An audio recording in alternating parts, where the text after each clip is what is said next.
नमो लोये सौहरिहन्तानं नमो लोये सौहृदानं नमो लोये सौभागिर्यानं नमो लोये सौज्यायानं नमो लोये सौत्रिकावती सावनं ओंकारमिन्दु संयुक्त नित्यं जयन्ति योगिनः कामदमोक्षदं चैव ओंकाराय नमो नमः मङ्गलं भगवान् यो मङ्गलं गौतमोऽग्नि मङ्गलं कुञ्कुण्डार्यो विजेन्द्रमोसुमङ्गलं नमः समयसाराय स्वानुभूत्या चकास्ते स्वभावाय भवाय सर्वाः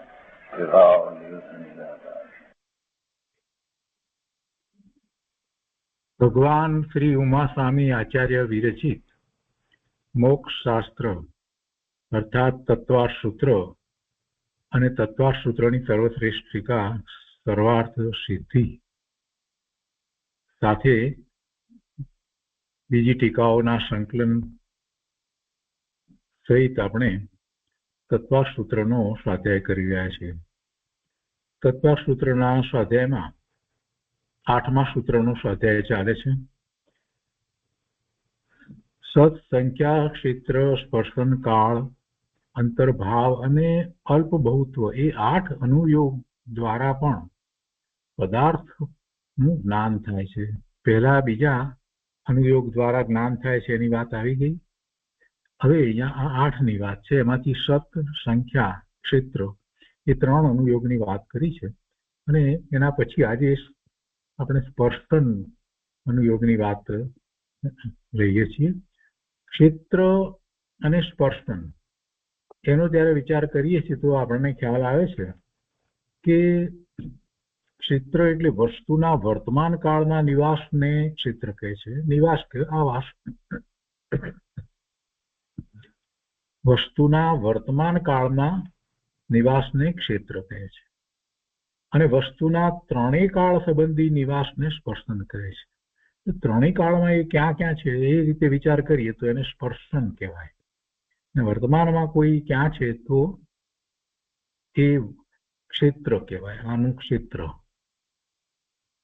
એટલે ક્ષેત્ર અને સ્પર્શનમાં ફેર શું છે એ જ્યારે અંતરમાં બેસી જાય છે તો જે ક્ષેત્ર સંબંધી આપણે વિચાર કર્યો છે તો એના ઉપરથી આપણને સ્પર્શનનો ખ્યાલ આવી જાય છે કે જો વર્તમાનમાં આ ક્ષેત્ર છે તો 3 કાળ પ્રમાણે ક્યાં ક્યાં કેવી રીતે કેટલું ક્ષેત્ર હશે એ આપણને ખ્યાલમાં આવી શકે છે.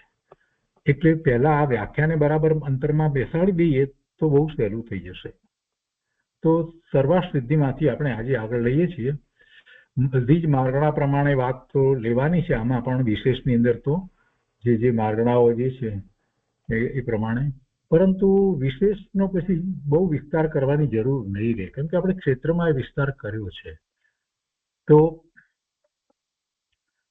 સર્વાર્થ સિદ્ધિની અંદર 75મો બોલ એમાં કહે છે આચાર્ય ભગવાન કહે છે કે અબ સ્પર્શન કા કથન કરતે હૈ. હવે સ્પર્શન માટે કહે છે કે સ્પર્શન પણ 2 પ્રકાર છે. 2 પ્રકારથી શું કહે છે તો પહેલું સામાન્ય અને બીજું વિશેષ. એમ 2 પ્રકારે यह 2 प्रकार का है, सामान्य और विशेष. સામાન્યની અપેક્ષાએ વિચાર કરીએ તો આપણે દરેક વખતે વિચાર કરીએ છીએ કે મિથ્યા દ્રષ્ટિ ક્યાં છે, પછી સાસાદનથી શરૂ કરી અને 4થા ગુણસ્થાન સુધી કે 5મા ગુણસ્થાન સુધીની વાત કરવામાં આવે છે. પછી 6ઠ્ઠા ગુણસ્થાનથી શરૂ કરી અને 6ઠ્ઠા 7માની અથવા તો કોઈ જગ્યાએ 6ઠ્ઠાથી શરૂ કરી અને 12મા ગુણસ્થાનની વાત પણ કરવામાં આવી હોય છે. કોઈ જગ્યાએ 6ઠ્ઠાથી 9મા ગુણસ્થાન સુધીની વાત કરવામાં આવી હોય છે અને પછીથી 13મા અને 14મા ગુણસ્થાનની પણ વાત હોય છે. એટલે આ રીતે ગુણસ્થાન લઈ અને વાત કરવામાં આવે છે. અને માર્ગણા જે માર્ગણા હોય એ પ્રમાણે ત્યાં વિશેષની અંદર એ માર્ગણાને લઈને ગતિ માર્ગણા તો ગતિને લઈને વાત કરવામાં આવે એ રીતે વાત કરવામાં આવે છે. એ હવે આપણે બરાબર સમજી ગયા છીએ. પણ અહીંયા સામાન્યની અંદર જે કહે છે એમાં દરેક માર્ગણાને લઈ અને વિશેષતાપૂર્વક વાત નથી કરી, પણ જીવની સામાન્ય રીતે વાત કરવામાં આવી તો સામાન્યમાં પણ જીવ એટલે જે 14 ગુણસ્થાનમાં રહેલા જીવ અને સિદ્ધ ભગવાન એ અપેક્ષા એક જ લીધી છે. અને કઈ માર્ગણામાં કેવી રીતે એમ નથી લીધું, ગતિમાં કે ઇન્દ્રિયમાં કે કાય માર્ગણામાં કે એમ નહીં. એટલે સામાન્યની અંદર જે વાત જે છે એને બરાબર આપણે સમજવી જોઈએ. તો અહીંયા કહે છે કે સામાન્યની અપેક્ષાએ પહેલું શું આવશે? પહેલું મિથ્યા દ્રષ્ટિ. બધાને હવે ખ્યાલ આવી ગયો છે આ કઈ પદ્ધતિથી અહીંયા આચાર્ય ભગવાને વર્ણન કર્યું છે એ ખ્યાલ આવી ગયો છે. એટલે પહેલું મિથ્યા દ્રષ્ટિની જ વાત હોય. તો સામાન્યની અપેક્ષાએ મિથ્યા દ્રષ્ટિઓને કહે છે કે આખું લોક જે છે એ સ્પર્શન છે. મિથ્યા દ્રષ્ટિઓને सब लोक का स्पर्शन किया है. मिथ्या દ્રષ્ટિઓએ આખા લોકને નું સ્પર્શન કર્યું છે, એટલે કે ક્ષેત્ર બનાવ્યું છે. ત્રણ કાળની અપેક્ષા એ છે. વર્તમાનમાં કોઈ મિથ્યા દ્રષ્ટિ જે છે તે ક્યાં છે એ તો એનું ક્ષેત્રની અપેક્ષાથી વાત હતી. પણ ત્રણ કાળની અપેક્ષાએ જોઈએ તો મિથ્યા દ્રષ્ટિ અને બધા જીવોની અપેક્ષાએ વાત આવે. મિથ્યા દ્રષ્ટિઓ એટલે બધા જીવો. મિથ્યા દ્રષ્ટિની વાત છે નિગોદથી માંડી અને એકેન્દ્રિય વગેરે પચેન્દ્રિય સગની સુધીના પણ બધા મિથ્યા દ્રષ્ટિઓ હોય. એ બધા મિથ્યા દ્રષ્ટિઓ સાવર પણ આવી જાય કાળે અપેક્ષાએ જોઈએ તો. એટલે એ બધા મિથ્યા દ્રષ્ટિઓ ક્યાં છે? તો આખા લોકમાં છે. સબ લોક का स्पर्शन किया है. तो सामान्य और विशेष दो प्रकार. પછી કહે છે કે સામાન્ય की अपेक्षा मिथ्या दृष्टियों ने सब लोक का स्पर्शन किया है. હવે બીજા ગુણસ્થાનથી વાત કરે છે કે सासाधन सम्यक दृष्टियों ने लोक के असंख्यातवे भाग क्षेत्र का और त्रस नाली के 14 भागों में से कुछ कम 8 भाग और कुछ कम 12 भाग क्षेत्र का स्पर्शन किया है.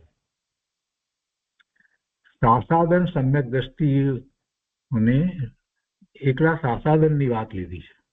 એટલે સમ્યક તો હોય અને ઉપસમ સમ્યક તો પૂરું થયું હોય અને પછી સાસાધનમાં બીજા ગુણસ્થાને આવી જાય અને પછી સૌપસમિક થતા હોય, કોઈકને પડવાનું થાય. પણ સાસાધન સમ્યક दृष्टियों ने लोक के असंख्यातवे भाग क्षेत्र का, लोकाकाश में असंख्यात भाग क्षेत्र का और त्रस नाली के 14 भागों में से, त्रस नाली આપણે સમજ્યા છીએ પ્રમાણે ઉદ્ધવલોક, અધોલોક, મધ્યલોક અને એમાં જે વચ્ચેનો જે ભાગ જે લેવામાં આવ્યો છે એ આખી ત્રસ નાળી છે. એમાં ત્રસ જીવો હોય છે. એટલે કે છે કે અને ત્રસ नाली के 14 भाग में से कुछ कम, થોડોક ઓછા 8 ભાગમાં પણ સહેજ ઓછું હોય અને कुछ कम 12 भाग क्षेत्र का स्पर्श किया है. આ બીજા ગુણસ્થાનની અપેક્ષાથી વાત લીધી. સમ્યક દ્રષ્ટિની અને દેશવ્રતિની વાત કરે છે કે સમ્યક દ્રષ્ટિ, સમ્યક પહેલા ત્રીજા ગુણસ્થાનની વાત કરે. સમ્યક મિથ્યા દ્રષ્ટિ વ અસંયત સમ્યક દ્રષ્ટિ ત્રીજું ચોથું ગુણસ્થાન. સમ્યક દ્રષ્ટિ તો પહેલા અસંયત એટલે ચોથું ગુણસ્થાન અને એની પહેલા જે લીધું છે ત્રીજું તો કે છે સમ્યક મિથ્યા દ્રષ્ટિઓ વ અસંયત સમ્યક દ્રષ્ટિઓને. એટલે ત્રીજે ગુણસ્થાને આવ્યો હોય એ પણ પહેલા સમ્યક તો પ્રગટ કર્યું હોય એ જ આવ્યો હોય ને. એટલે એ સમ્યક મિથ્યા દ્રષ્ટિઓ વ અસંયત સમ્યક દ્રષ્ટિ ત્રીજા અને ચોથી ગુણસ્થાનમાં लोक के असंख्यात में भाग का और त्रस नाली के 14 भागों में से कुछ कम 8 भाग का स्पर्शन किया है. પેલામાં અસંખ્યાતનો ભાગ તો લીધો લોકનો, પરંતુ એમાં ત્રસ નાળીના 8 ભાગમાંથી સહેજ ઓછો અથવા તો 12 ભાગમાંથી સહેજ ઓછો એમ લીધું. ક્યાં? મિથ્યા દ્રષ્ટિ માટે. જ્યારે અહીંયા સમ્યક દ્રષ્ટિ લીધા છે તો એટલે ત્યાં સાસાધનમાં જે રીતે 8 ભાગમાંથી થોડોક ઓછો અથવા તો 12 ભાગમાંથી કોઈક ઓછાની વાત લીધી. જ્યારે અહીંયા સાથે સમ્યક દ્રષ્ટિ પણ લીધા છે, અસંયત સમ્યક દ્રષ્ટિ પણ લીધા છે. તો એ રીતે વિચાર કરીએ તો એમાં વધારે થાય છે, એટલે 14 ભાગમાંથી કંઈક ઓછું. અસંખ્યાત્મક ભાગ તો ખરો લોકાકાશનો, પણ ત્રસનાળીમાં એમાંથી 14 ભાગમાંથી કંઈક ઓછો, એટલે 8 भाग का स्पर्शन किया है।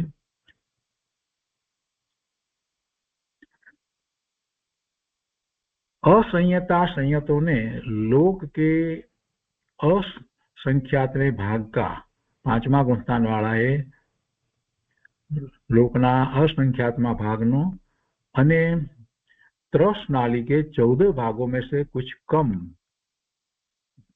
6 भाग का स्पर्शन किया है तथा प्रमत्त 6ठा गुणस्थान से लेकर अयोग केवली 14मा गुणस्थान सुधी के जीवों का स्पर्श क्षेत्र के समान है। એટલે જેટલો ક્ષેત્રમાં એમના માટે વાત કરવામાં આવી એ જ અહીંયા એમનું સ્પર્શનમાં પણ એ જ લેવાનું છે। અહીંયા સ્પર્શ કહો કે સ્પર્શન કહો, જે ત્રિકાળ આવાસની અપેક્ષાથી વાત કરવામાં આવી છે તો આ વાત છે। હવે વિશેષમાં પછી દરેક માર્ગણા લઈ અને એમાં વાત કરવામાં આવી છે, એટલે જે આપણે ક્ષેત્રની અંદર જે રીતે છે એ રીતે છે, પણ આમાં થોડોક ફેર આવે છે, થોડોક ફેર આવે છે। તો એમાં કેટલીક વાત જે મહત્વની છે એટલી આપણે લઈએ છીએ कि विशेष की अपेक्षा है गति मार्गणा के अनुवाद से नरक गति में पहली पृथ्वी में मिथ्या दृष्टि आदि 4 गुणस्थान वाले नारकियों ने लोक के असंख्यातवे भाग क्षेत्र का स्पर्श किया है। तो समझाय एवं है लोकना असंख्यात्मा भागमा ने ए स्पर्श છે, એટલે ત્રણેય કાળની અપેક્ષાથી જોઈએ તો એ એમનું ક્ષેત્ર એટલું છે। પહેલી પૃથ્વી એટલે પહેલી નરકમાં મિથ્યા દ્રષ્ટિ આદि 4 ગુણસ્થાન વાલે, મિથ્યા દ્રષ્ટિ આદि 4 ગુણસ્થાન લીધા છે, એટલે પહેલું, બીજું, ત્રીજું અને ચોથું એવા નારકીઓ લોકના અસંખ્યાત્મા ભાગ ક્ષેત્ર એમનું સ્પર્શન છે।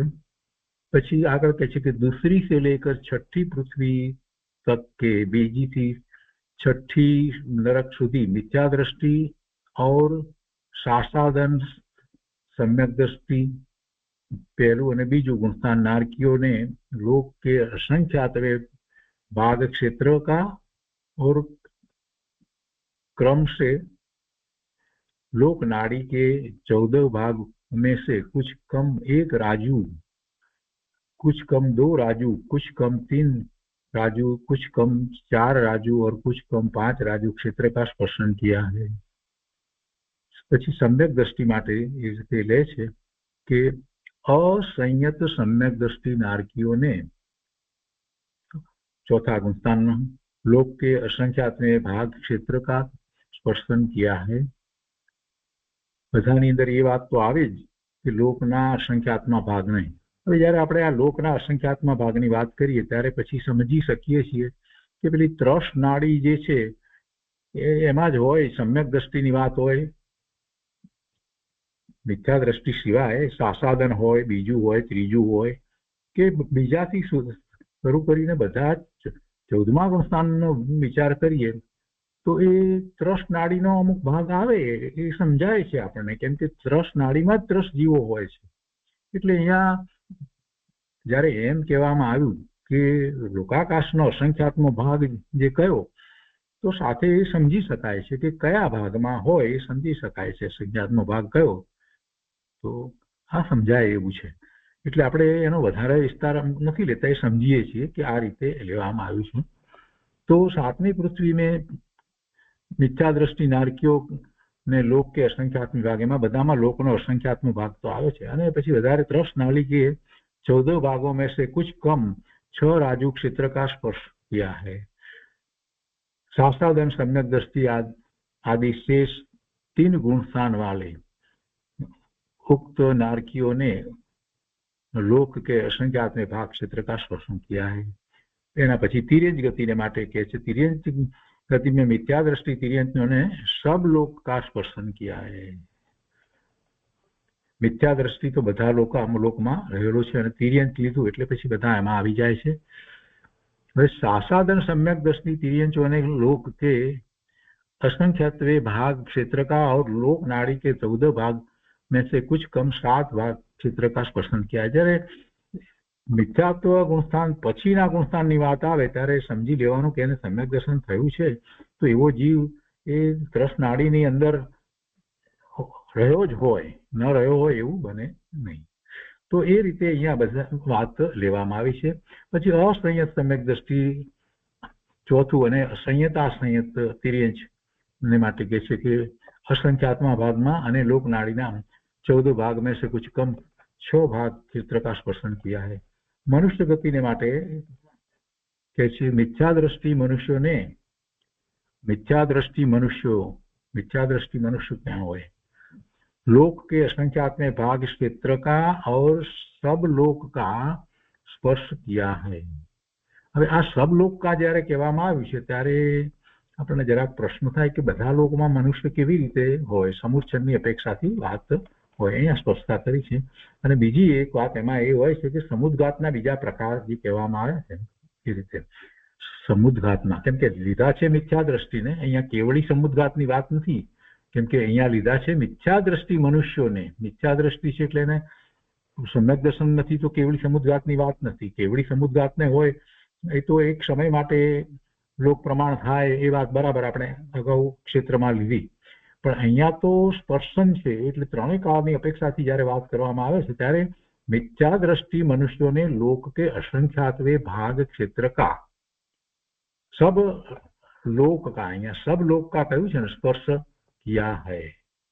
તો એ કેવી રીતે પ્રશ્ન આપણને એ થાય મનુષ્યોએ કેવી રીતે એ કર્યું હોય તો એની સ્પષ્ટતા અહીંયા કરવામાં આવે છે. सब लोक का એને માટે કહે છે કે मरणांतिक समुद्घात और उपपाद पद की अपेक्षा यह स्पर्शन सर्वलोक प्रमाण कहा है.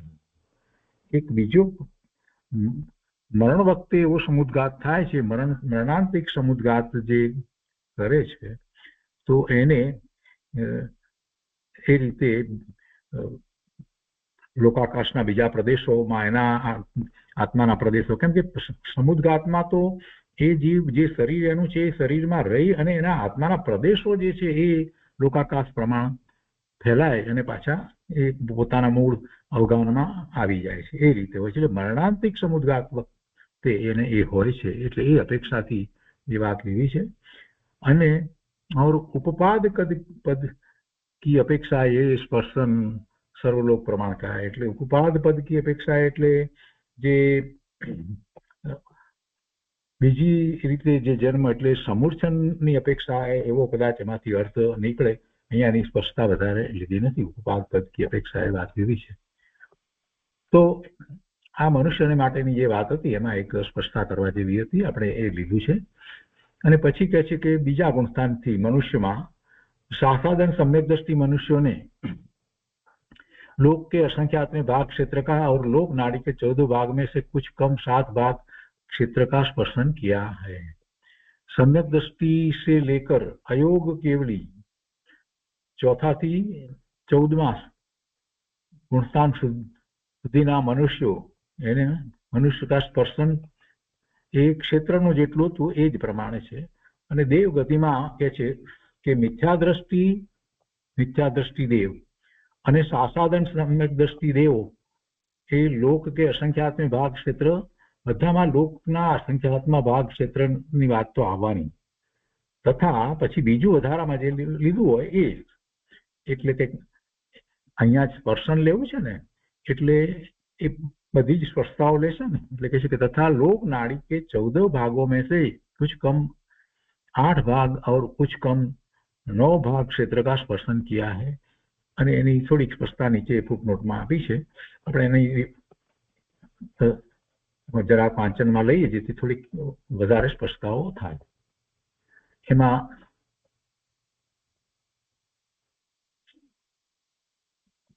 દેવોને માટેની વાત એક લીધી છે. અહીંયા બીજામાં ભવનવાસી लोक से लेकर ऊपर लोकाग्र तक इसमें से अगम्य प्रदेश छूट जाने से कुछ कम 7 राजू स्पर्श रह जाता है. यह स्पर्श मरणांतिक समुद्घात की अपेक्षा प्राप्त होता है। मरण वक्ते जे समुद्घात करे છે એની અપેક્ષાથી એ વાત કહી। પછી मेरु तल से नीचे कुछ कम 2 राजू और ऊपर 6 राजू, ये स्पर्शन विहारवत स्वस्थान वेदना कषाय और वैक्रिय पद की अपेक्षा प्राप्त होता है। અને પછી ચોથી એક સ્પષ્ટતા અહીંયા લીધી છે, મેરુ એ અહીંયા ચોથામાં એ વાત લીધી છે, એ આગળ આવે છે। અહીંયા તો ચોથામાં જે છે એ વાંચનમાં આપણે પહેલા લઈએ।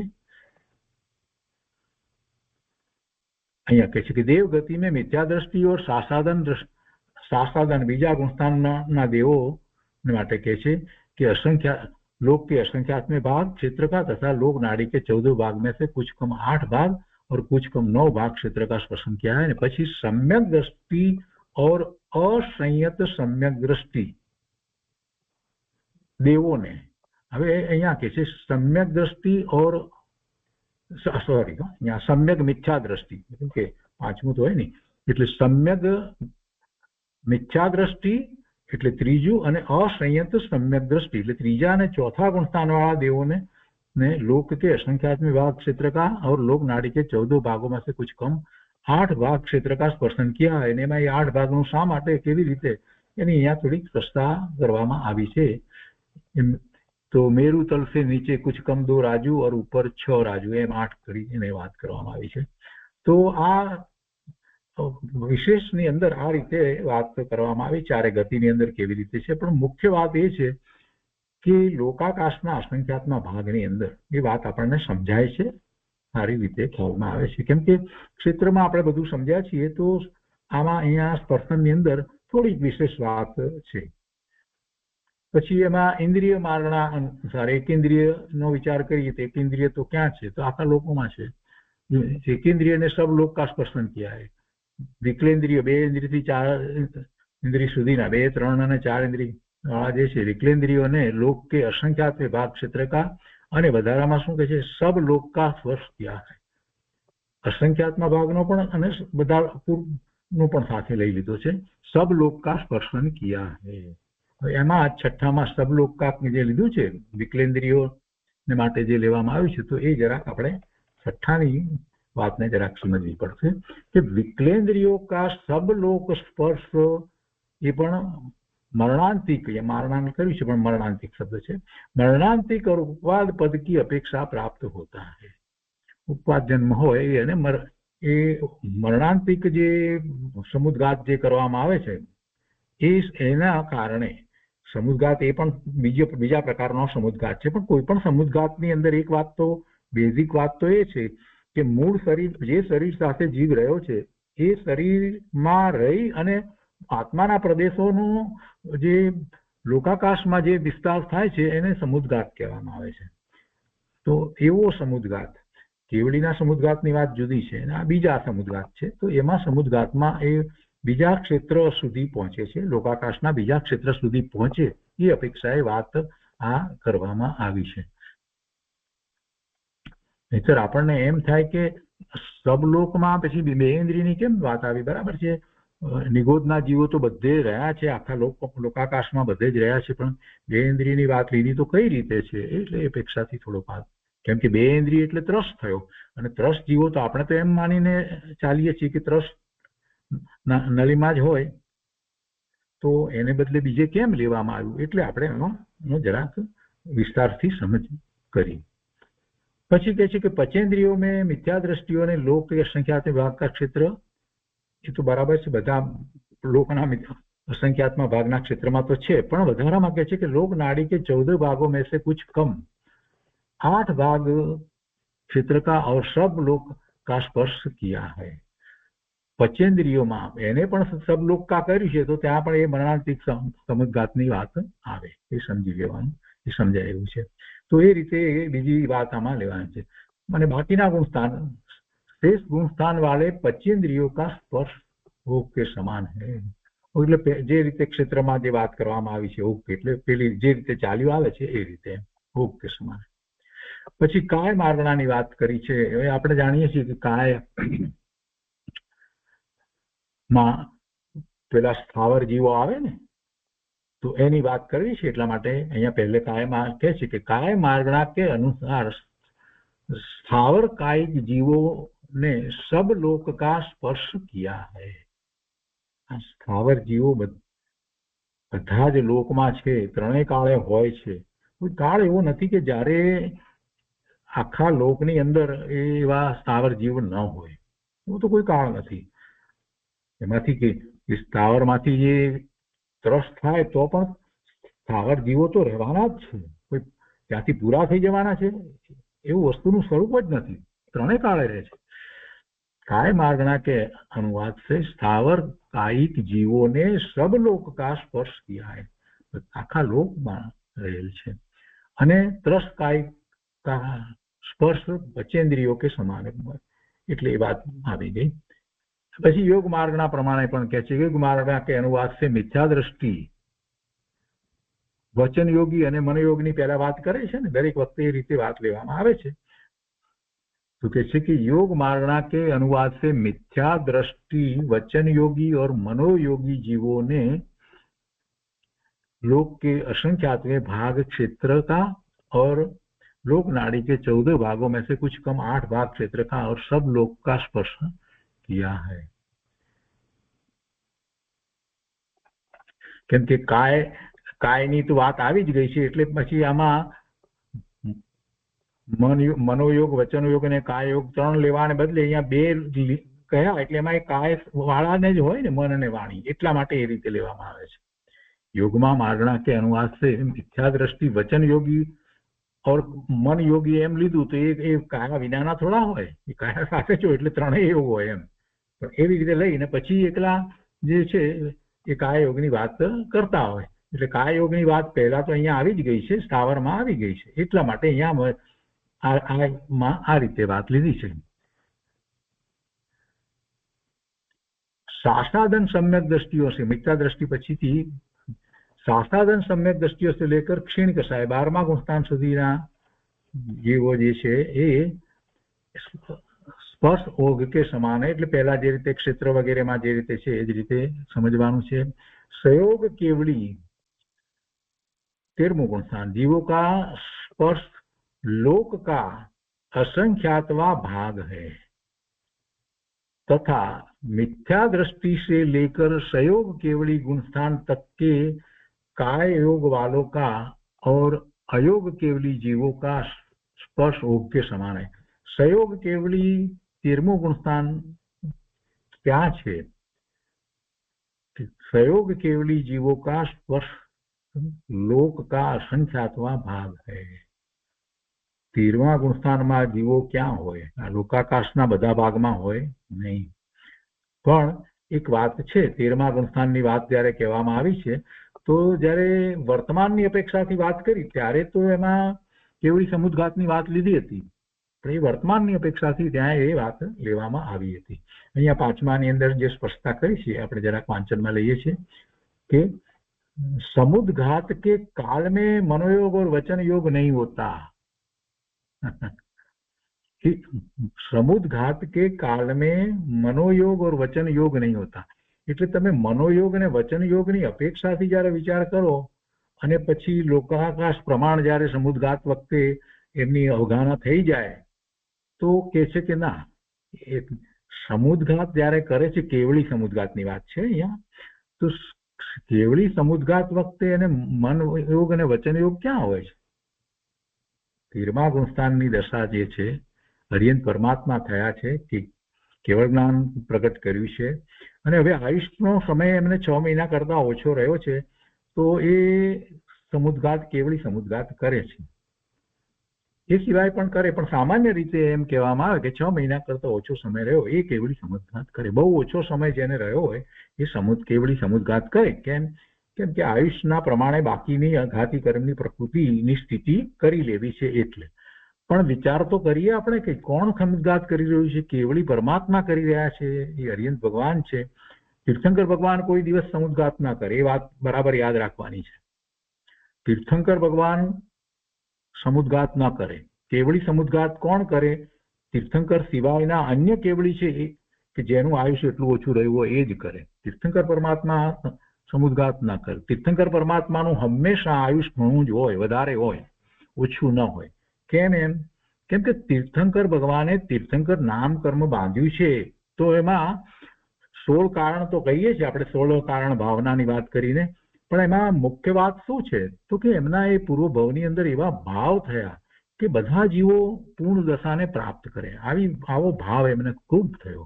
પણ પોતાની જ જયારે પૂર્ણ દશા ન હતી તો એમના થકી પૂર્ણ દશા પ્રાપ્ત કરવાનો ઉપદેશ આવી શકે નહીં. તો એમણે તીર્થંકર નામ ગોત્ર બાંધ્યું. એટલે જયારે તીર્થંકર નામ ગોત્ર બાંધ્યું છે ને હવે જયારે તીર્થંકરનો ભાવ છે, તો જયારે એ પોતે કેવળ જ્ઞાન પ્રગટ કરે છે તો તીર્થંકર થયા. તો તીર્થંકર ભગવાન હવે તો એમને તો મન વાણી કાયાના યોગ આમ દ્રવ્ય અપેક્ષાએ કહેવાય, પણ ભાવ અપેક્ષાએ તો હવે કાંઈ એવા યોગ રહ્યા નહીં. પોતાના સ્વરૂપમાં સ્થિર થઈ ગયા છે. અને હવે એમની દિવ્ય ધ્વનિ જે છે, ઓમકાર ધ્વનિ દ્વારા એવો જ્ઞાન પ્રકાશ થાય છે કે બીજા બધા જીવો પણ એમાંથી કેવળ જ્ઞાન પ્રગટ કરી શકે. એટલે એ દ્વારા એ નિમિત્તે એમ બની શકે. એટલે અર્યંત ભગવાનમાં તીર્થંકર ભગવાન જે છે એમના દ્વારા તો એ ઓમકાર ધ્વનિ દ્વારા જ્ઞાન પ્રકાશ થવાનો જ છે, જીવોના કલ્યાણ થવાના જ છે. ઓછામાં ઓછો કાળ જોઈએ તો પણ આપણે ભરત ક્ષેત્રને વિશે 24મા તીર્થંકર મહાવીર સ્વામી ભગવાન એમનો વિચાર કરીએ છીએ તો 30 વર્ષની ઉંમરે દીક્ષા, 42 વર્ષે એમને કેવળ જ્ઞાન, અને 42 થી 72 એ 30 વર્ષ સુધી એમની દિવ્ય ધ્વનિ ખરી, અને એ દ્વારા કેટલા બધા જીવોનું કલ્યાણ થયું. અને મહાવીર ક્ષેત્રમાં તો આયુષ ઘણા લાંબા હોય છે. એટલે તીર્થંકર ભગવાનની પાસે કઈ ઓછો સમય હોય એવું હોતું જ નથી. એમનું આયુષ તો એટલું હોય જ કે જેથી કરીને કેટલાય જીવો એમની દિવ્ય ધ્વનિ દ્વારા પોતાનું કલ્યાણ કરી શકે. એટલે એમને સમુદ્ઘાત નો પ્રશ્ન હોતો નથી. પણ એવા કેટલાક કેવળી હોય છે કે જેની પાસે કેવળ જ્ઞાન થયા પછી આયુષ હજી ઘણું ઓછું રહ્યું હોય તો એ સમુદ્ઘાત કરે છે. એનું કારણ પણ એ જ છે કે જે આયુષ જે છે એની સ્થિતિ અને બાકીના 3 અઘાતી કર્મોની સ્થિતિ સરખી કરી લેવી છે. 4 અઘાતી કર્મો તો ગયા છે, તો એ કેવળી સમુદ્ઘાત કરે છે. પણ છે કેવળી છે એટલે કેવળ જ્ઞાન પ્રગટ કર્યું છે. કેવળ જ્ઞાન, કેવળ દર્શન પ્રગટ કર્યું છે. અનંત જ્ઞાન, અનંત દર્શન, અનંત વીર્ય, અનંત સુખ પ્રગટ કર્યા છે. તો હવે એમને એ સમુદ્ઘાત કરે ત્યારે એમાં મનોયોગ અને વચન યોગ ક્યાંથી હોય? આ વાત ચાલી રહી છે, આપણે એની વાત કરી રહ્યા છીએ. તો અહીંયા કહે છે કે સમુદ્ઘાત 5મું અહીંયા આપણે લઈએ છીએ, એની સ્પષ્ટતા આપણે જે લઈ રહ્યા છીએ 5માની અહીંયા, તો कि समुद्घात के काल में मनोयोग और वचन योग नहीं होता. જો આવી વાત, કેટલીક વાતને આપણે સમજવાની છે. આપણે ઘણીવાર ભૂલી જઈએ છીએ, કેવળી પરમાત્માના સ્વરૂપને ભૂલી જઈએ છીએ. આપણે પ્રતિક્રમણમાં બોલીએ છીએ, કદાચ બધાનું ધ્યાન નહીં ગયું હોય, પણ હંમેશા આપણે બોલીએ છીએ કે ભગવાનને મન, વાણી અને કાયાના યોગ છે, છતાં એમનું પ્રવર્તન યોગપૂર્વક થતું નથી, એમ આપણે બોલીએ છીએ. તો એમાં સમજવાનું છે કે મન, વાણી, કાયા દ્વારા શું કરે? ભગવાન તો સ્વરૂપમાં સ્થિર થયા છે. તો એ વાત આપણે ત્યાં પ્રતિક્રમણમાં, ભાવ પ્રતિક્રમણ વખતે બોલીએ છીએ. તો અહીંયા કહે છે કે સમુદ્ઘાત के काल में मनोयोग और वचन योग नहीं होता, मनोवचन योग नहीं होता. इससे वचन योगी और मनोयोगी सहयोगी केवलियों का स्पर्शन लोक में असंख्यातवे भाग प्रमाण बदलाया है. એમને માટે પછી પેલું નથી લીધું જે ક્ષેત્રની અપેક્ષાએ લેવામાં આવ્યું હતું કે લોકાકાશનો અસંખ્યાતનો ભાગ, પણ બહુ ભાગ અથવા તો પૂર્ણ લોકાકાશ, એ જે લેવામાં આવ્યું હતું એ વર્તમાનની અપેક્ષાથી વાત હતી, એટલે ક્ષેત્રમાં એ વાત હતી. પણ અહીંયા 3 કાળની અપેક્ષાથી વાત જે છે એટલે એ વાત લેવામાં આવી નથી. એટલે અહીંયા માત્ર એટલું લેવામાં આવ્યું છે. 5મું આપણે જે વાંચ્યું એ આ અપેક્ષાથી આખી વાત છે. तो सहयोग केवली जीवों का स्पर्श लोक का असंख्यातवा भाग है, પણ એથી વધારે નથી લીધું. આપણને થાય કે ભાઈ સમુદ્ઘાત કરે ત્યારે પણ તો કે છે કે સમુદ્ઘાત કરે ત્યારે એમને વાતો, અહીંયા તો યોગની અપેક્ષાથી વાત ચાલી રહી છે. એટલે મનોયોગ, વચન યોગ, કાયા યોગ, એ જે યોગ છે એની અપેક્ષાથી વાત કરી રહ્યા છીએ. તો મનોયોગ અને વચન યોગ એ વખતે નથી હોતા, એટલે આટલું જ લીધું છે.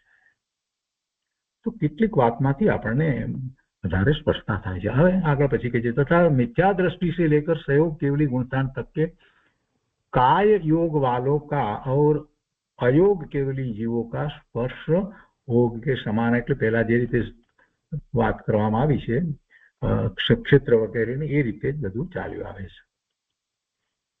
ये પછી છે वेद मारणा के अनुवाद से मिथ्या दृष्टि श्रीवेदी और पुरुषवेदी जीवों ने लोक के असंख्यात भाग क्षेत्र का तथा लोक नाड़ी के 14 भागों में से कुछ 8 એ રીતે એમાં પણ વાત લેવામાં આવી છે। પછી એમાં પણ સાસાદન सम्यक दृष्टि ने लोक के असंख्यात में भाग क्षेत्र का तथा लोक नाड़ी के 14 भागों में से कुछ भाग का એમાં પણ એ રીતે આખી વાત છે। પછી सम्यक मिथ्या दृष्टि ત્રીજું गुणस्थान થી શરૂ કરીને અનિવૃત્તિ 12 ગુણસ્થાન 9મા ગુણસ્થાન સુધીના જીવોને માટે પણ સ્પર્શ ભોગ કે સમાન। એટલે પહેલા જે રીતે ક્ષેત્ર વગેરેમાં જે રીતે વાત આવી છે એ રીતે સમજવાનું છે। પછી નપુંસક માટે વાત કરે છે। નપુંસકની વાત આવે એટલે આપણને તરત જ ખ્યાલ આવવો જોઈએ કે નપુંસક ક્યાં હોય। અરે ભાઈ નપુંસક તો બધે જ હોય, કેમ કે પંચેન્દ્રિયમાં જ કઈ નપુંસક હોય એમ નથી। એક ઇન્દ્રિયથી માંડીને બધા એ બધા નપુંસકમાં બધા આવે છે। સ્ત્રીવેદ અને પુરુષવેદ તો ક્યાં છે? એ તો દેવમાં છે, મનુષ્યમાં 3 વેદ છે અને બાકી નરકની અંદર નપુંસક વેદ જ છે, તિર્યકની અંદર 3 વેદ છે। એટલે મોટા ભાગે जीवोने तो वेद कयो છે? नपुंसक वेद જ છે। नपुंसक वेदियों में मिथ्या दृष्टि और सासादान सम्यक दृष्टि का स्पर्श योग के समान। सम्यक मिथ्या दृष्टियों ने लोक के असंख्यात भाग का स्पर्श किया है। असंयत सम्यक दृष्टि 4थું गुणस्थान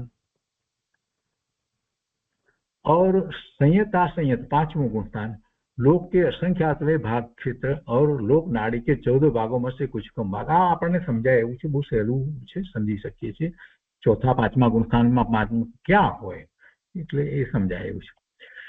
तथा प्रमत्त संयतों से लेकर अनिवृत्ति 12 6ठा થી 9मा गुणस्थान સુધી तक के जीवों का स्पर्श योग के समान है। तो ये પછી कसाय मारणा की बात है। कसाय मारणा के अनुवाद से क्रोध आदि चारों कसाय वाले और कसाय रहित जीवों का स्पर्श योग के समान। એટલે પહેલા જે રીતે આપણે વાત લીધી છે ક્ષેત્ર વગેરેમાં એ જ રીતે એમાં પણ લઈ લેવાનું છે। જ્ઞાન માર્ગના જ્ઞાન બરાબર છે। જ્ઞાન મતિ જ્ઞાન શ્રુત જ્ઞાન અવધિ જ્ઞાન મનોપરિજ્ઞાન કેવળ જ્ઞાન કુમતિ કુશ્રુત અને કુઅવધિ કહો કે વિભંગ કહો। તો અહીંયા એની વાત પહેલા કુની લે છે। દરેક વખતે એમાં એ જ રીતે આચાર્ય ભગવાને કીધું છે તો ભાષાંતરમાં પણ એ જ રીતે આવે છે। તો પહેલું कुमति बात ले तो ज्ञान मार्गना के अनुवाद से मत्य ज्ञानी एटले मति अज्ञानी कहो अथवा तो कुमति और श्रुताज्ञानी एटले के श्रुत अज्ञानी एटले के कुश्रुत ज्ञान एवं मिथ्या दृष्टि और सासादन सम्यक दृष्टि जीवों का स्पर्श योग के समान है। विभंग ज्ञानियों में एटले कुअवधि ज्ञानी में मिथ्या दृष्टियों का स्पर्श लोक का असंख्याता भाग लोक नाड़ी के समान 14 भागों में से कुछ कम 8 भाग और सर्वलोक है। अने एमा विभंग ज्ञानी में सर्वलोकनी बात जे लीधी जरा આપણે ફરીથી જરા વાંચનમાં લઈએ એમાં સમજવું પડશે કે વિભંગ જ્ઞાનીઓ में विभंग ज्ञानी એટલે કુઅવધિ જ્ઞાનીઓમાં મિથ્યા દૃષ્ટિ જે વિભંગ જ્ઞાની છે તેમાં સ્પર્શન लोकना असंख्यात्मक भाग ये तो बराबर है। लोक नाड़ी के समान 14 भागों में से कुछ कम 8 भाग ये पण बराबर और सर्वलोक है। आ सर्वलोक की बात जे करी छे तो ये सर्वलोक की बात ने आपणे जरा लेवी पड़शे क्योंकि विभंग ज्ञान मिथ्या दृष्टि में त्रीजू नी स्पष्टता आपणे समजवी के यश स्पर्शन मारणांतिक पद की अपेक्षा प्राप्त होता है। बराबर એટલા માટે ત્યાં હોઈ શકે मरणांतिक पद की अपेक्षा है। मरणांतिक समुद्घात करे छे ત્યાં क्योंकि ये जीव सब लोक में मरणांतिक समुद्घात करते हुए पाए जाते हैं। तो એટલા માટે सब लोक કહેવા બધા આખો લોક કહેવામાં આવ્યો છે। નહીતર આખા લોકમાં ક્યાંથી હોય?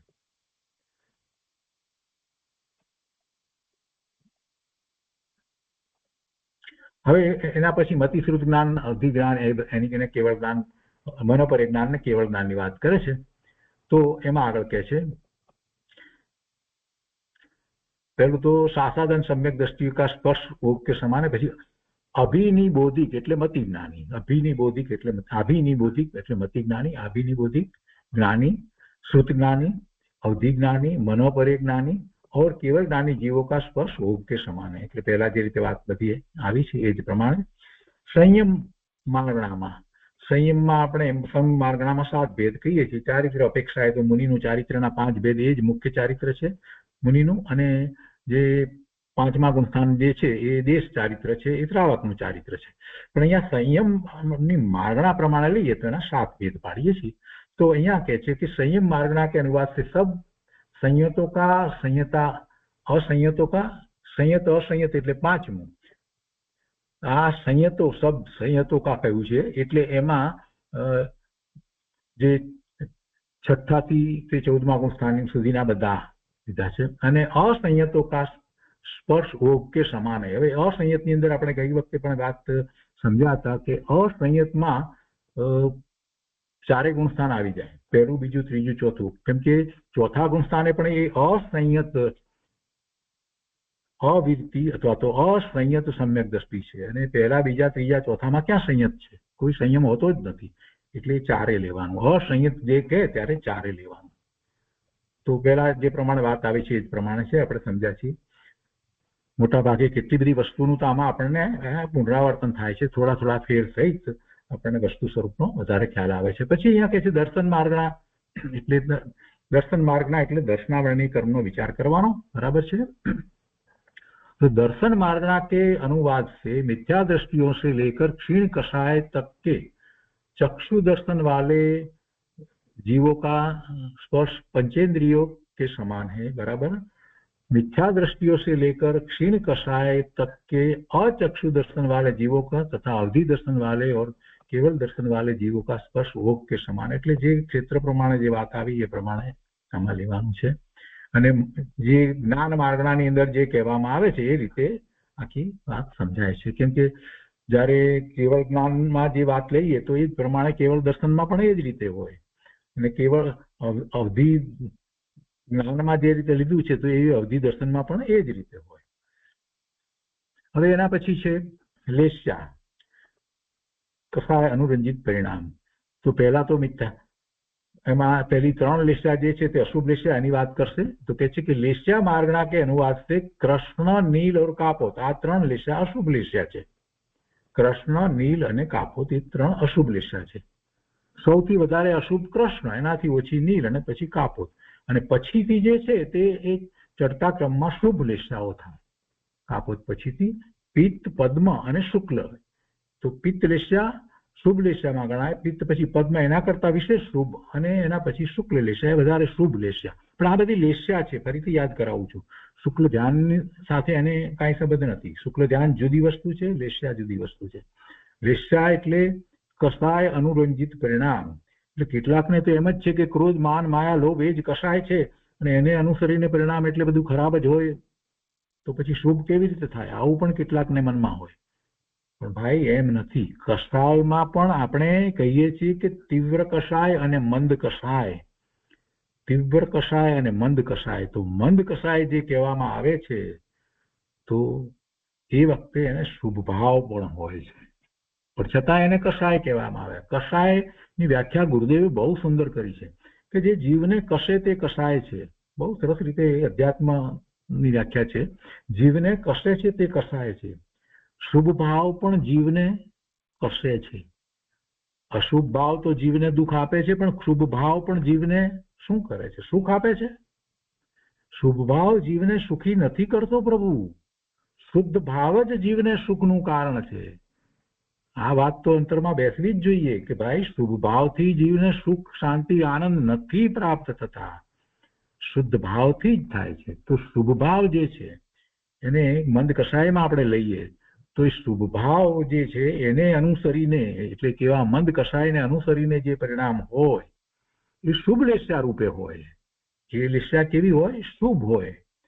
એટલે એ લેસ્યા પિત્ત હોય, પદ્મ કે શુક્લ લેસ્યા હોય. અને શુક્લ લેસ્યા માટે કઈ સમ્યક દર્શન હોય તો જ શુક્લ લેસ્યા હોય? ના, મિથ્યા દ્રષ્ટિને પણ શુક્લ લેસ્યા હોય. મિથ્યા દ્રષ્ટિને પણ હોય શુક્લ લેસ્યા. એવો ઉત્કૃષ્ટ પ્રકારનો શુભભાવ મિથ્યા દ્રષ્ટિને હોય, પહેલા ગુણસ્થાનની દશામાં હોય, અને એટલો બધો ઉત્કૃષ્ટ શુભભાવ એને આવે. સાધક જીવોને હોય, હજી સમ્યક દર્શન ન થયું હોય તો પણ. તો આ બધી વાતને આપણે આમાંથી સમજવાની છે. તો પ્રભુ આપણે આગળ વાત ચાલીએ कि लेस्या मारना के अनुवाद से कृष्ण नील और कापोत लेस्या वाले मिथ्या दृष्टि ये एमा रहेला मिथ्या दृष्टिओ ने सब लोग का स्पर्शन किया है. પછી આગળ કહે છે સાસાદન સમ્યક દ્રષ્ટિઓને, એટલે બીજા ગુણસ્થાનથી, सासादन सम्यक दृष्टियों ने लोक के असंख्यातवे भाग क्षेत्र का और लोक नाड़ी के 14 भाग में से क्रमशः कुछ कम 5 भाग, कुछ कम 4 भाग और कुछ कम 2 भाग क्षेत्र का स्पर्शन किया है. केम एम? केम के सासादन सम्यक दृष्टि थयो એટલે सम्यक दर्शन प्रकट કર્યું હોય, અને એ सम्यक दर्शन જેણે પ્રકટ કર્યું હોય એ ક્યાં હોય? ત્રસ નાડીમાં એમાં જ હોય ને. એ સિવાય બાકીના લોકાકાશના ભાગમાં તો એ હોય નહીં. એટલે એને માટે એમ છે, જ્યારે મિથ્યા દ્રષ્ટિ જીવો ક્યાં હોય?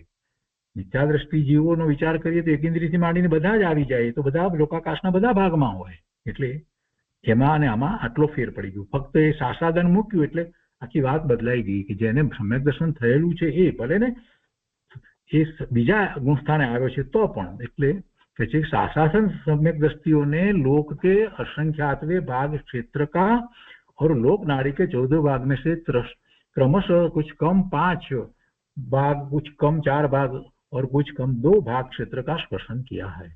હવે सम्यक दृष्टि, सम्यक मिथ्या दृष्टि ત્રીજું, सम्यक मिथ्या दृष्टि और असंयत सम्यक दृष्टि ત્રીજું અને ચોથું गुणस्थान. दृष्टि जीवों ने लोक के असंख्यातवे भाग क्षेत्र का स्पर्शन किया है. અને પછી किया है એ તો પહેલા પણ બધી જગ્યાએ વાત આવી. પછી હવે અહીંયા કહે છે કે પિત્ત લેસ્યા વાલે મિથ્યા દ્રષ્ટિ, શુભ લેસ્યા છે, પિત્ત લેસ્યા વાલે મિથ્યા દ્રષ્ટિ और सासादन सम्यक दृष्टि मिथ्या दृष्टि, અને પહેલા ગુણસ્થાન અને બીજા ગુણસ્થાન વાળા પણ શુભ લેસ્યા છે. પિત્ત લેસ્યા वाले मिथ्या दृष्टि और सासादन मिथ्या दृष्टि जीवों ने लोक के असंख्यातवे भाग क्षेत्र का तथा लोक नाड़ी के 14 भाग में से कुछ कम 8 भाग और कुछ कम 9 भाग क्षेत्र का स्पर्शन किया है. सम्यक मिथ्या दृष्टि ત્રીજું ગુણસ્થાન અને असंयत सम्यक दृष्टि ત્રીજા અને ચોથા ગુણસ્થાનમાં એમને પણ લોકના અસંખ્યાત્મા ભાગનો અને લોક નાડીના 14 ભાગમાંથી કેટલાક ભાગનો સ્પર્શ કર્યો છે, સ્પર્શન કરેલું છે. પછી પાંચમા गुणस्थानની વાત લે છે.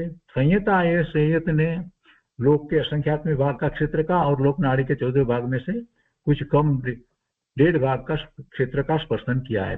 ये પછી छठा गुणस्थान 7માને વિશે કહે છે કે प्रमत और अप्रमत, प्रमत संयत અને अप्रमत संयत जीवों ने लोक के असंख्यातवे भाग क्षेत्र का स्पर्शन किया है. અને પછી કહે છે मिथ्या दृष्टि से लेकर असंयत सम्यक दृष्टियों तक के, मिथ्या दृष्टि थी लई અને પહેલા ગુણસ્થાન થી લઈ અને असंयत सम्यक दृष्टि ચોથા ગુણસ્થાન સુધી તક કે પદ્મ લેસ્યા વાળે, એટલે શુભ લેસ્યામાં આગળ પિત્ત લેસ્યાથી આગળ પદ્મ લેસ્યા વાળા જીવો એ लोक के असंख्यातवे भाग क्षेत्र का और लोक नाड़ी के 14 भाग में से कुछ कम क्षेत्र का स्पर्शन किया है. जो અહીંયા મિથ્યા દ્રષ્ટિ છે, મિથ્યા દ્રષ્ટિથી ચોથા ગુણસ્થાન સુધી પહેલા બીજા ત્રીજા ચોથા ગુણસ્થાનની અંદર પણ પદ્મલેસ્યા હોય.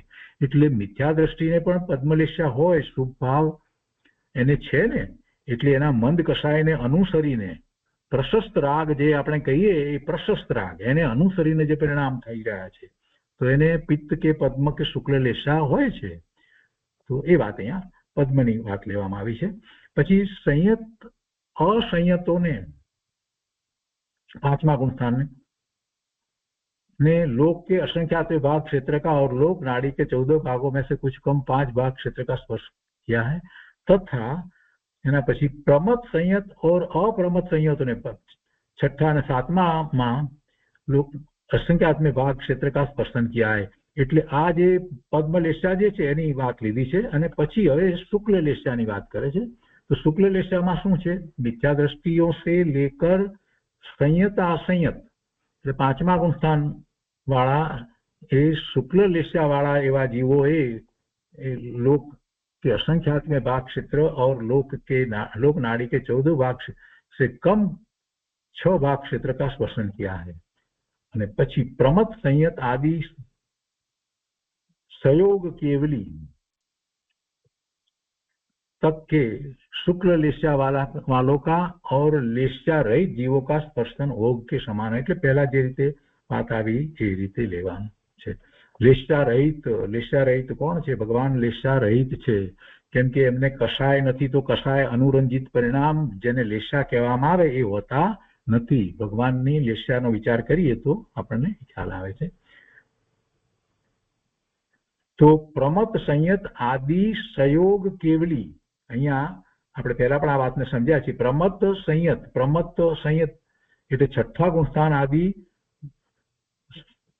સંયોગ કેવલી તક કે ત્યાંથી 13મા ગુણસ્થાન સુધી શુક્લ લેશા વાળો એટલે 13મા ગુણસ્થાનમાં શુક્લ લેશાની જે વાત કરવામાં આવી છે, ગઈ વખતે પણ આપણે વિવક્ષા ભેદ તરીકે લીધું હતું અને પછી કેમ કે એમને વિવક્ષા ભેદ તરીકે એટલા માટે લેવામાં આવે છે કે એમને હજી યોગ છે એટલે એ અપેક્ષાથી વાત લેવામાં આવે।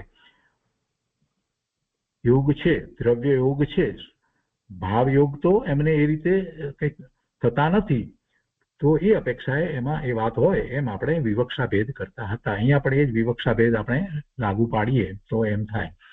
પણ બીજી રીતે ભાવ અપેક્ષાએ જોઈએ તો ભગવાનને 13મા ગુણસ્થાનની દશાની અંદર એમને કોઈ શુભ ભાવ હોતો નથી।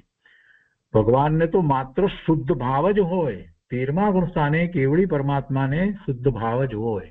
એ તીર્થંકરો હોય કે સામાન્ય કેવળી હોય તો પણ એમને તો શુદ્ધ ભાવ જ હોય।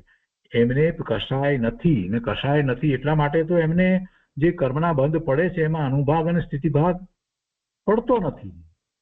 એ વાતને યાદ કરીને એની સાથે સાંકળી લઈએ તો આપણને ખ્યાલ આવે છે ને।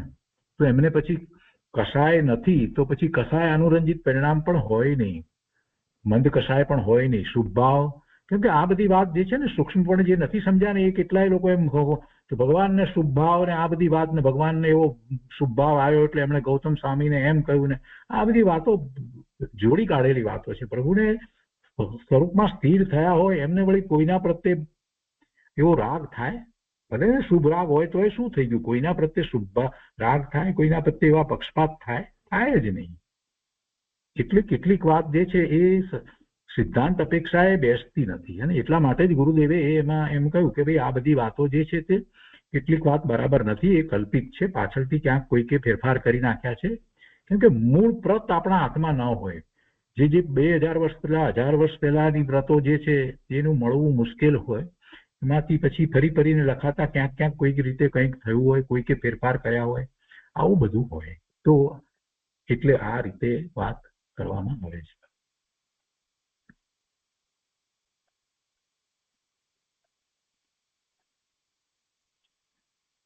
એ પછી આપણે બાકીની જે 4 જે છે માર્ગણા એ પણ લઈ લઈએ છીએ। અહીંયા પછી કહે છે કે ભવ્ય માર્ગણા, ભવ્ય અને અભવ્ય બે પ્રકાર છે। તો भव्य मार्गणा के अनुवाद से मिथ्या दृष्टियों से लेकर अयोग केवली तक के भव्यों का स्पर्श योग के समान અને अभव्यों का सब लोक का स्पर्श। अभव्य तो आखा लोक में होय ने, अभव्य तो एक इंद्रिय होय पण अभव्य ज कहेवाय ने। એટલે एक इंद्रियમાં પણ અભવ્ય હોય, જે અભવ્ય હોય ગમે તેટલી ઇન્દ્રિય સુધી હોય, પંચેન્દ્રિય સંઘની પણ હોય અને એક ઇન્દ્રિય પણ હોય। એના પછી सम्यक्त्व मार्गणा, 3 પ્રકારના सम्यक्त्व આપણે જે લઈએ છીએ તે औपसमिक, सौपसमिक, सायिक। तो પહેલા એમાં સાયિકની વાત કરશે। એ જ ક્રમમાં આચાર્ય ભગવાને દરેક જગ્યાએ વાત લીધી છે એટલે પહેલા સાયિકની વાત કરશે કે सम्यक्त्व मार्गणा के अनुवाद से असंयत सम्यक दृष्टियों से चौथा गुणस्थान से लेकर अयोग केवली એટલે 14મા ગુણસ્થાન के સુધીના ક્ષાયિક સમ્યક દ્રષ્ટિઓ કા સ્પર્શ ભોગ કે સમાન હૈ. જેમ આગળ વાત આવી છે એ જ રીતે સમજવાનું છે.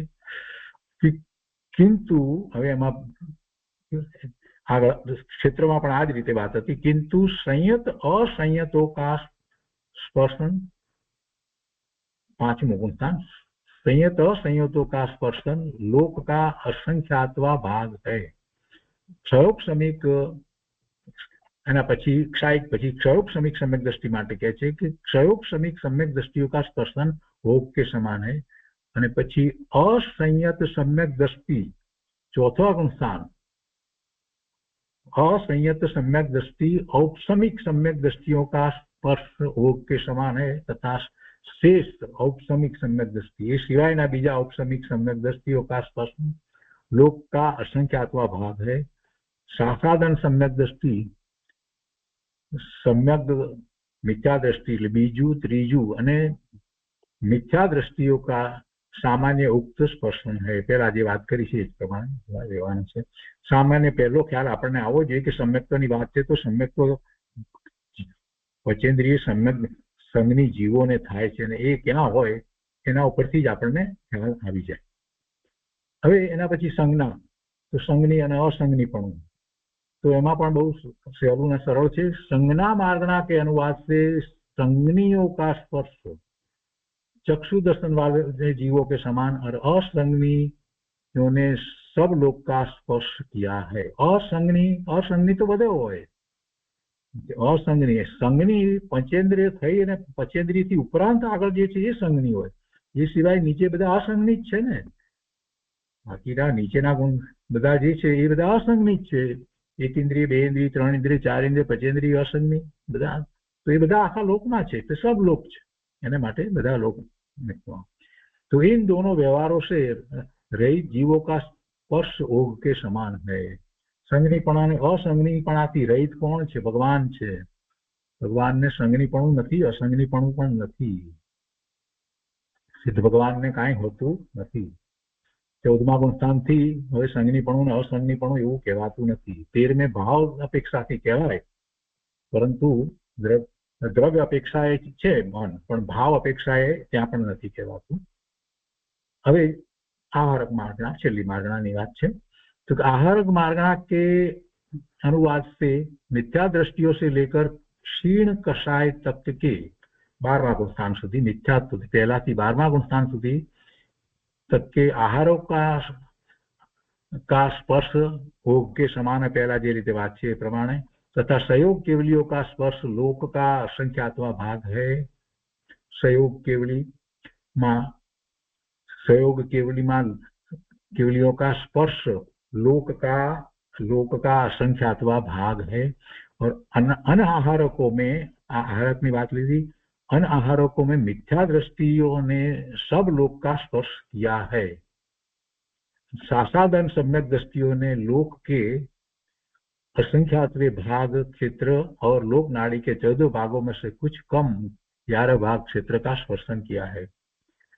असंयत सम्यक दृष्टियों ने, चौथा गुणस्थान, ने लोक के असंख्यात्वे भाग क्षेत्र और लोक नाड़ी के 14 भागों में से कुछ कम 6 भाग क्षेत्र का स्पर्शन किया है.